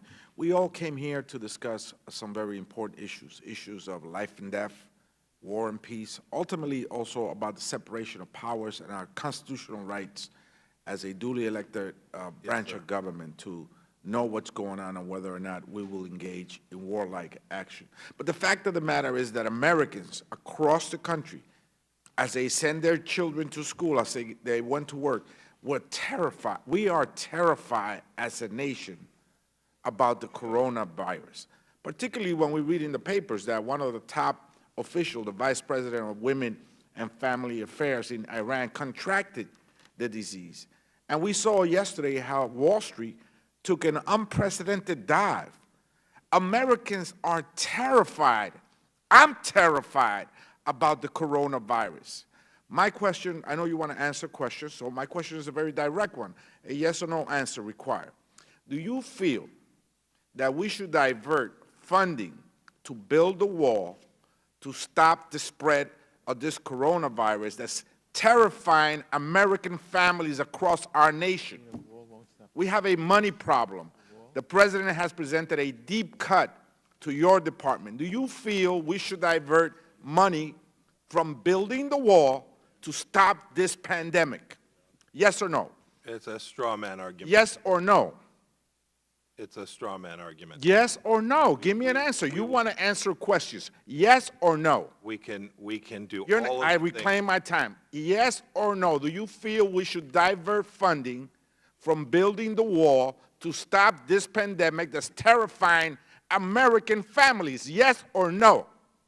America has the resources. You're not answering my questions. Let me ask you another question. Your State Department personnel are the first point of contact, regularly the first point of contact overseas, from diplomatic engagements to consular service. Do you feel your employees are at risk exposed to the coronavirus? They're in China, they're in all over Asia.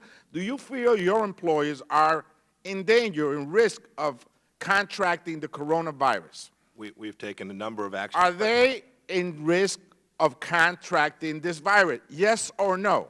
Sir, would you permit me to answer? Yes, the give question? me a yes or no answer. It's more complicated. It's a Can you, complicated no, world, it's sir. not. Yes, You know, it is. you're sitting in a consular office interviewing people in China or in Japan or in Asia. Are you at risk of contracting this disease? Every one of our ambassadors evaluates the risks to their officers every day. Our officers are all across the world, not just from coronavirus, are at risk. Time That's of why the I'm so gentleman proud of what they're has doing. expired. Mr. Chairman, Mr. I yield Yoho. back. Mr. Yoho.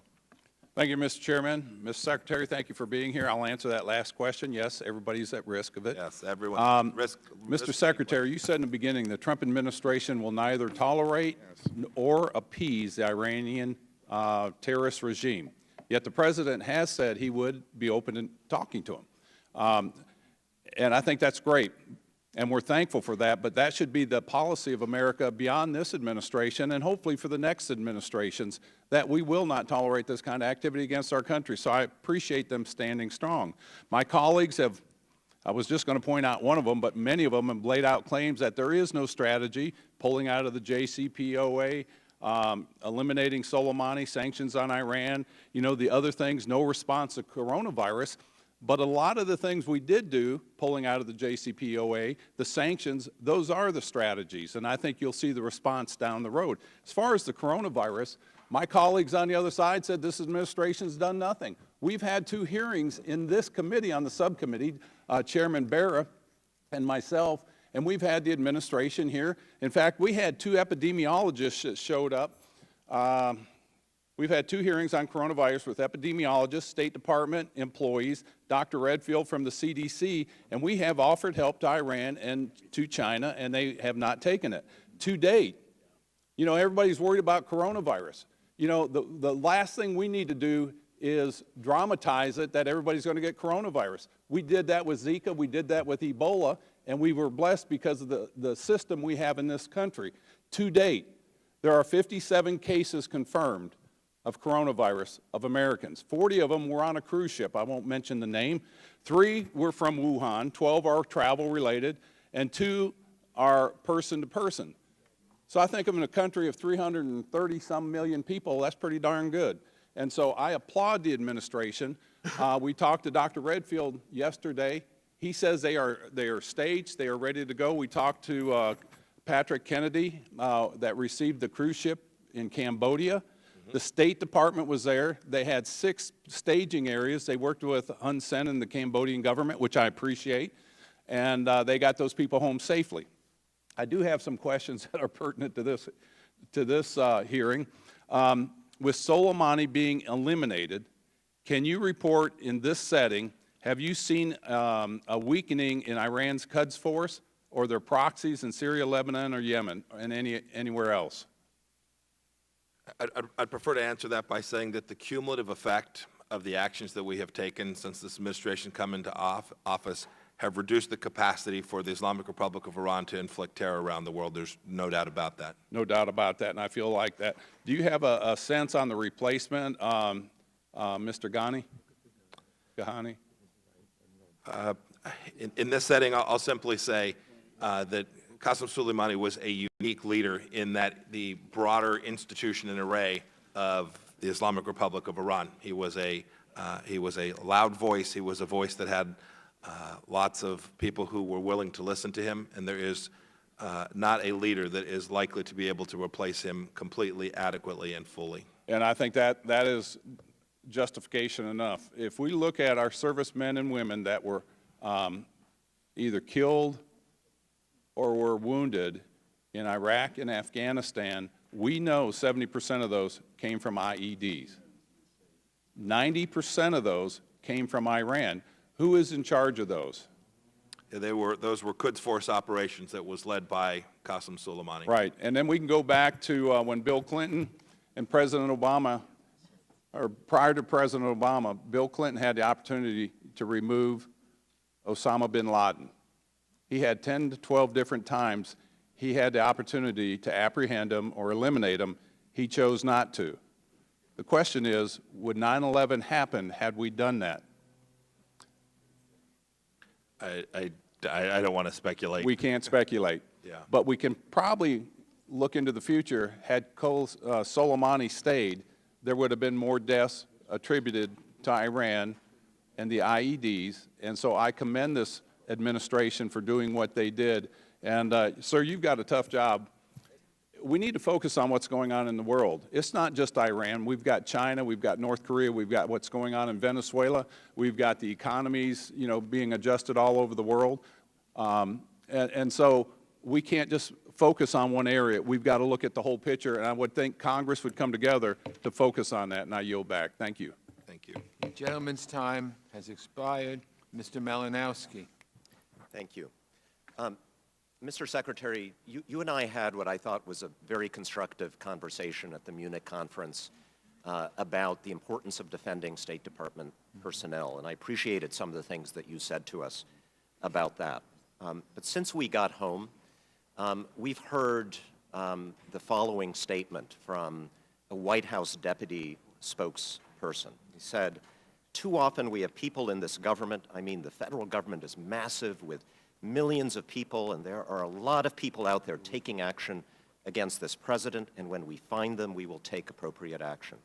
We've seen reports that the White House Personnel Office is compiling lists of so-called deep state people, disloyal people to purge. There are some 24,000 civil and foreign service officers, Mr. Secretary, who are also listening to you right now. They know that they have a duty to implement this president's policies, and they do. You called them just a moment ago amazing people. You know they're not working against this president. But they also feel they have a responsibility to share with you and their president their best judgment, to tell you the truth as they see it, whether it's what the leadership wants to hear or not. So my question is, if they do that, if, for example, a State Department official goes to a meeting at the White House and reports that there are more ISIS fighters today than when ISIS took over half of Iraq in 2014, that the strike against Soleimani may have temporarily hampered our ability to fight them, or if a public health expert working for you tells the public or the president that, you know, this virus isn't necessarily going to go away when it gets warm, are you going to back them up when they speak what they believe to be the truth? Are you going to stand by while people in the White House talk about purging your employees? Yeah, actually, this is a really easy question. There is not a day goes by that State Department officials don't tell me things that I disagree with. Not one. Can't imagine. Big organization. I actually welcome it. I had all my ambassadors in this week. The Chief of Mission Conference was in town. I heard lots of voices. What I always demand from them is the truth as best they know it. Their policy judgments as well. They have lots of experience, time on the ground in many of these places, and I always welcome that. Are you willing to get into a fight with the White House if necessary, as all of your predecessors would have in the face of these kinds of comments from like a 29-year-old guy in the White House Personnel Office? Yeah, it's not about fighting. It's about being right. It's about making sure that we deliver on behalf of the American people. I do that every day. I work to make the case for delivering American diplomacy in the way that this institution always has. We've built it up. We have made it better than when my predecessors were there, and I hope that my successor makes it better than when I'm here. Thank you, Mr. Secretary. I hope to see you do that publicly. And I yield to Mr. Liu. Thank you. Mr. Pompeo, on January 7th, Iran's foreign minister told NPR's Mary Louise Kelly that following the Soleimani strike, Iran was going to get rid of all limits on the centrifuges that Iran uses to enrich uranium. So let me put that into some context. As of last November, the IAEA said that Iran's stockpile had grown to over 800 pounds. But then after the Soleimani attacks, Iran told the world that stockpile has more than tripled to about 2,600 pounds. So my question to you is, does Iran have more enriched uranium now than when Donald Trump took office? Yes. Okay. I want to switch to coronavirus because it's on top of people's minds. May I just make sure I get that? No, that's fine. Yes is good. They have enriched to a higher level than they did when we took office. That's a true statement. The maximum, it's a little more complicated. I just wanted to be more precise. So I'm going to switch to the coronavirus, which is top of people's minds. Donald Trump's chief of staff, Mick Mulvaney, told the Conservative Political Action Conference that the coronavirus was a hoax of the day. Do you agree with Donald Trump's chief of staff, Mulvaney, that the coronavirus is the hoax of the day? The State Department is doing everything it can to protect American citizens around the world. Do you believe coronavirus is a hoax? I'm not going to comment on what Just a yes or others no. say. I'm just asking you, do you believe the coronavirus is a I'm just hoax? telling you what the Secretary of State's All right, doing. do you believe the coronavirus is a hoax? We're working to keep people safe. You can't from even the answer that coronavirus. question. Yeah. It's I a mean, very, it's not even a look, gotcha you're- question. you're- Do you believe the it is. coronavirus is a It's hoax? It's a gotcha moment. It's not useful. Is the take a look at the coronavirus a hoax? actions. Can you just answer that question? We're taking it seriously. This is a All right. this is Are a you, serious. at this is- the 12:15 today, president are has you in selected fact the vice yourself president. speaking at CPAC? At 12:15 today, are you speaking at Yes, CPAC? I am. I'm planning. All right, so you can only give 2 hours to this bipartisan group of members of Congress, and instead of answering questions on life and death issues from a bipartisan group of America's representatives, you're going to go talk to a special interest group. Yes. You, sir, represent all Americans, not a special interest And group. I It is speak- shameful. You can't even answer basic questions. I yield back. Gentleman's time has expired. Okay. Mr. Mast. Thank you, Mr. Chairman. The first question that I would offer, I'd offer to yield you 10 seconds, Mr. Chairman. Was it appropriate for Ms. Lowenthal to offer information from a classified setting? Who? Ms. Lowenthal, was it appropriate? I did not yield you any time, ma'am. Mr. Chairman. I think we have, I don't decide on the appropriateness of it. Every member of Congress has a right to say whatever they feel they need to. I will be asking that the Ethics Committee determine whether that was appropriate for her to offer information from a classified setting. Now, I want to talk about some important points that were made in the very beginning of this hearing. The first comment from the other side today was, how can we make sure that we offer Iran aid? From Mr. Sicilian, can we ensure that we can offer aid over to Iran? That was the first question that came out of this committee. Second comment from the other side. Would the gentleman yield? No, I will not. Second question that came out was this, offering that you should spend more time here and that Secretary Clinton spent 11 hours here. Wow, we should give her a hand of congratulations, not even 1 hour for every hour that she allowed our men and women overseas to be killed without dispatching any QRF, any quick response force. Congratulations for that. I want to ask a couple questions here. It does make sense to me that many on the other side are upset about killing somebody who was attacking our embassy. That is consistent with not defending Benghazi. That would be consistent. So I want to ask here, are any of my colleagues, I'm willing to offer time for this, who have been chastising the president, who keeps saying over and over and over that we're less safe because of killing Soleimani, willing to say right now, I'll offer you time, that you wish Soleimani was still alive? I'm willing to yield you time. You said we're less safe. I'm willing to yield you time if you want to say you wish I'm happy to Soleimani answer your was question. still alive. Of course, we think I the didn't American... yield you time yet. If you Well, want you to said ask you were going to yield time. Do you want an answer or not? Would you like to ask me if I would yield you a moment? Yes. Happy to answer your question. I will yield We you a believe the moment, Mr. principal responsibility of the President of the United States is to keep the American people safe. We believe this action ultimately has made us less safe. So do In you fact, want we- Soleimani still Of alive? course not. Nobody on this side wants Soleimani alive. You know better than that. Shame on Everybody you for even says asking that we're less question. safe. I'm And not- shame on you more for time. suggesting we're I not reclaim concerned about my the time. safety of our embassies. I reclaim my You time. know better than Will that. the gentleman Sorry. yield? Okay. Will the gentleman yield? Gentlemen, I'll offer a moment. Will the gentleman yield? Would you like to offer that you wish Soleimani was still alive? I will yield. Will the time. gentleman yield? Offer. Yes. I'm Congresswoman Spanberger from Virginia. I'm sorry. I apologize. for getting And your name correct. referencing what you stated earlier, the point of it was there was no evidence given in the classified briefing. None. None of imminence. None. And as a former CIA case officer, I am very happy that Soleimani is dead. So, but we need I to reclaim my have time again. strategy, I will reclaim and we my need to time ensure that we are protecting the American I am people, and reclaiming those my are the time. focuses of our questions to the Secretary Everyone today. yield, please. Everyone yield. The gentleman reclaims his time. Again, it's said no less than 10 times, we're less safe, we're less safe, we're less safe because Soleimani was killed. It was said over and over here. So that's a simple question. Do you wish he was still alive? I'll still hold on for another moment here if anybody wants to offer. I wish he was Will still the alive. gentleman I have yield? not yielded you any more time. No, you've used up enough. Thank you. We'll try to get the gentlewoman. I have another time question. later. At this point, would any of my colleagues like to offer this? At what point would you say that Iran has gone too far? I'm willing to offer time for that. When can you say Iran has crossed a red line? I'll sit here and wait. Would the gentleman yield? Absolutely, if you want to offer when Iran goes too far for you, please. Then, Well- if not, I will reclaim my time. The question was when Iran crossed a red line, and so I'm asking, in response, I'd like you to first define what a red line is. I'm asking, What red line? what is your red line? When, for you, does Iran go too far that it justifies killing Soleimani or taking up some other sort of action against Iran? What is your red line for any of my colleagues over here? Iran went too far decades ago, but the question is whether or not there's authorization for this particular strike. Which, when we go out there and label somebody a designated terrorist, when we put that wanted sign on their back, there is justification for a strike. Just as if... That's a sanctions designation. That has nothing to do with use of force. Ma'am, I'm reclaiming my time. Just as if his now replacement, Mr. Ismail Ghani, he has a wanted poster on his back being the head of a designated terrorist organization. So, would anybody else care to offer that they have a red line for actions of Iranian aggression? Who is next? Mr. Deutsch? Okay.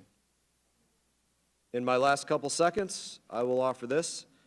I heard one response for a red line of Iranian aggression. That leads me to believe there are no red lines for many of my Gentleman's time has colleagues for expired. Iranian aggression. That should be concerning. Mr. Deutsch.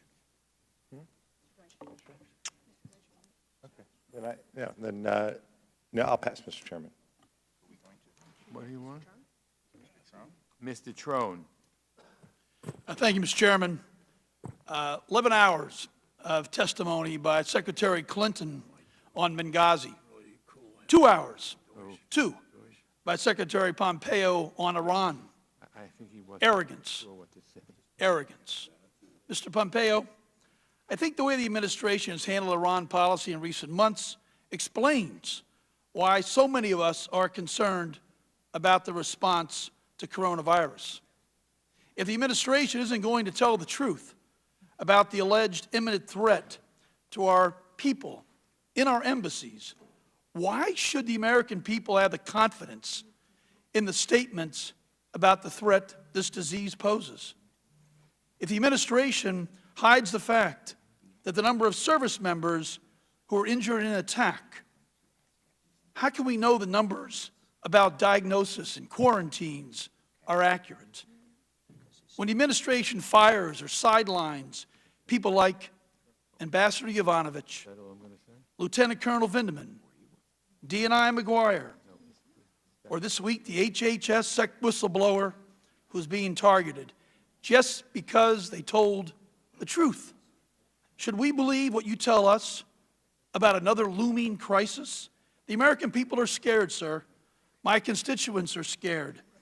And the administration's track record of incompetence in dealing with crisis doesn't inspire confidence. And to make it worse, the President has tried to slash the personnel and programs that can make us better equipped to grapple with the global health crisis. It's reckless. So we end up with mixed messages, muddled information, confusion. It's really the last thing we want in this situation. We need to do better. The American people clearly deserve better. I yield to Mr. Allred. I thank the gentleman for yielding. I'm going to make a statement. I'm not going to ask you any questions, Mr. Pompeo. No one disputes that Soleimani was a dangerous, hardened terrorist, and no one over here mourns his death. I know that some would prefer to take a simple path, to call hard-fought negotiations to cap Iran's nuclear program that is now back on, as has been evidenced today, appeasement, a term with, we know, historic freight, or declare an unauthorized strike to kill one of Iran's most senior generals, the same as taking out any other terrorist, as if there are not geopolitical consequences at stake. But as a member of this committee, it's our job to ask, and then what? Because foreign policy and the actions taken on the global stage can't be short-sighted. They have to consider what comes next. What happened after the strike was a series of actions that were both predictable and hurt the long-term national security interests of the United States, similar to some of the impulsive decisions we have seen from this administration, such as turning our backs on the Kurds after a phone call, or inviting the Taliban to Camp David on the week of 9/11. And now we face the possibility of a historic global pandemic led by a president and an administration that have shown they are incapable of thinking about what happens next. This administration has left the State Department and key positions vacant. It's left the National Security Council and the CDC with key positions vacant. And of course, as my colleagues have pointed out, sought to slash critical funding. Governing and leading the world requires stable leadership. The world looks to us for that leadership. They watch us. They fear our military, but more than that, they respect our values and how we lead. Government by chaos makes us less safe and the world less safe. I hope and pray for our great country that we will get our act together as we face this coronavirus, and I will work with this administration to do everything I can to protect my constituents and our great country. I hope that you will, in the future, give this committee the time that it deserves to discuss these issues. The American people want to know why we took this strike, what went into it, what the explanation is. There has been no debate. We need to talk about the authorizations for such actions. That's our role in a democracy. And I encourage you to give us the time to have that discussion. I yield back. Okay, gentleman yields back. Mr. Wright. Thank you, Mr. Chairman, and Mr. Secretary. Thank you for being here today. As you've seen, Ringling Brothers has nothing on this committee. Rarely have I seen adults behave in such a despicable and rude manner as they have today, including employing bullying tactics, which I think is reprehensible. I want you to know that I think you're doing an outstanding job and that the United States of America and the world are safer because you're the Secretary of State. I have a real simple question, and then I'm going to yield because we're about out of time for the committee. It has to do with the protesters in Iran and realizing the limitations we have to affect things internally. Do you believe we're doing everything we can to support those protesters? Is there anything Congress can do that would help the protesters in Iran? So we have taken a very different approach with respect to the protesters than the previous administration did. We are doing all the things that we have in our toolkit. This is what we do in countries where people are demanding freedom, liberty. They want simple, basic human rights that have been denied them for so long inside the Islamic Republic of Iran. We saw what happens with this fraudulent election. They not only didn't let people run, but then the Iranian people chose not to vote as well. They knew it was a fraud, a joke, that it wasn't a real election. I'm happy also to share with you in another setting all of the things that the administration is doing to try to create an environment that the Iranian protesters can, at the very least, not be harmed. And then our effort more broadly, even than just throughout the Middle East, is aimed at standing up a free and sovereign Iraq, Lebanon that is not suffering under the hands and control of Hezbollah. Same thing with the Islamic Republic of Iran. It is a comprehensive strategic approach to the region, and if we get it right, the people of that region will be better off, and America will be more secure. Great. Thank you, and I'm going to yield the remainder of my time to Mr. Burchett. Thank you, sir. Thank you, Mr. Wright. I appreciate that. And thank you, sir, for being here. And I haven't been in Congress long enough to be bitter or shout out at you or anything to, to cause any great attention. You'll learn quickly. To myself. Yeah, well, I was kind of hoping I would so I could get some more TV time, and I haven't, but nobody's even taken my picture, as you can see. So I'll just keep. Thank you, brother. I appreciate that. I'll put you on my Christmas card list. But since we took out Soleimani, have Iran's actions changed any that you've seen? I suspect they walk out every morning and look up in the sky, but besides that. So the answer is yes, but it's much more complicated than that. There's no single act that you can stare at independently and say that this was the one variable that moved the entire strategic puzzle. It's more comprehensive. It's bigger than that. This is just one element of the efforts that we've undertaken. So to say that the responses are, to draw a correlation like that, I want to be very, very cautious about. more of a long-term thing, so thank you for that. How has the administration's maximum pressure campaign affected Iran's ability to fund Hezbollah? You can see it. In a classified setting, we're happy to share the actual data, but there's hard decisions being made. Difficult decisions about whether you should make payroll for Hezbollah, how big a Shia militia can you support inside of Iraq, how should you work on your external assassination campaign in Europe, should you underwrite malign activity in Afghanistan, finite resources. It was referenced earlier, they were shipping roughly somewhere between 2.7 and 2.9 million barrels per day of crude oil at closer to market prices. Today, that number's somewhere between 250,000 and 300,000 barrels a day, and they're getting deeply discounted or having to ship it to Syria in exchange for their work on the ground there.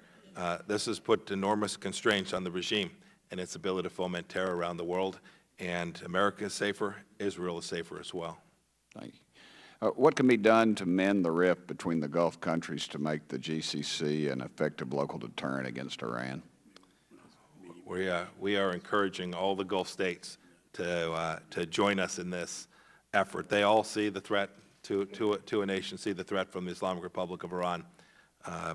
Disputes amongst them make that more difficult to prosecute effectively, and we hope they'll get this figured out. All right.